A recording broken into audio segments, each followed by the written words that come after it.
Hi everyone. Welcome back to Motion Micc. If you're listening right now, take a deep breath.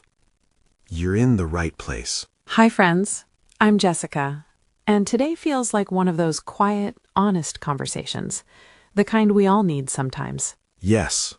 Today we're talking about something very personal, something we all do, even if we don't want to admit it. Comparing our dreams with other people's dreams. Just hearing that feels heavy. It really does, because comparison is quiet. It happens inside our head. You're scrolling on your phone, you see someone your age doing amazing things, and suddenly your dream feels small. Or slow. Or late. Or impossible. And the worst part is, nobody teaches us how to handle that feeling. Exactly. We're taught to dream big, but we're not taught how to protect our dreams. Jessica, can I ask you something honestly? Of course. Have you ever compared your dream with someone else's? All the time. Even now. Even today. That's very honest. Because comparison doesn't disappear when you grow up. It just changes shape. Yes. When we're young, we compare grades, then jobs, then money, then lifestyle, then happiness. And finally, we start comparing timelines. That one hurts the most. It really does. We start thinking, they are already there. Why am I still here? And we forget one important thing. Everyone starts from a different place. Different family, different support, different fear, different responsibilities. But social media doesn't show that. No, it only shows results. Not the nights of doubt. Not the failures. Not the years of confusion. Just success, smiles, and perfect captions. And we start judging our real life using someone else's highlight reel. That's dangerous. Very. I remember a time when I felt completely behind. What happened? People around me were achieving things fast. New jobs, new titles, new confidence. And you? I was still trying to understand what I even wanted. That phase is painful. Yes. Because you don't just feel lost, you feel embarrassed for being lost. And that embarrassment makes you quiet. You stop sharing your dreams. Because you're afraid people will compare them too. Or laugh. Or say, at your age? That sentence alone can kill a dream. Yes. At your age is not advice, it's pressure. And pressure creates comparison. Which slowly turns into self-doubt. And self-doubt is dangerous because it sounds logical. It says things like, maybe this dream is not for you. Or, look at others. They're doing better. Or, be realistic. That word. Realistic. Sometimes realism is just fear wearing a smart face. Wow. That's true. Ethan, why do you think we compare so much? Because we want reassurance. We want to know we're doing okay. But we look in the wrong direction. Yes. Instead of looking inside, we look sideways. And sideways comparison has no end. Because there will always be someone ahead. And someone behind. But we only look at the ones ahead. And ignore our own growth.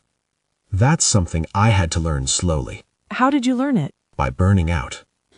I tried to chase goals that were not mine, just because others were chasing them. That happens a lot. I thought, if they wanted, it must be right. But what did it cost you? Peace. Energy. Joy. And that's when you realize something important. Yes.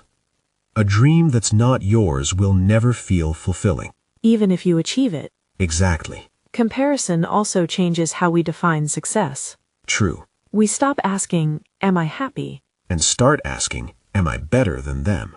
That's a trap. Because happiness is not a competition. And dreams are not a race. But society treats them like one. Finish school fast. Get a job fast. Earn fast. Marry fast. Settle fast. No pause to ask, is this my dream? Just constant comparison. Jessica, what would you say to someone who feels behind right now? I would say this. You are not behind.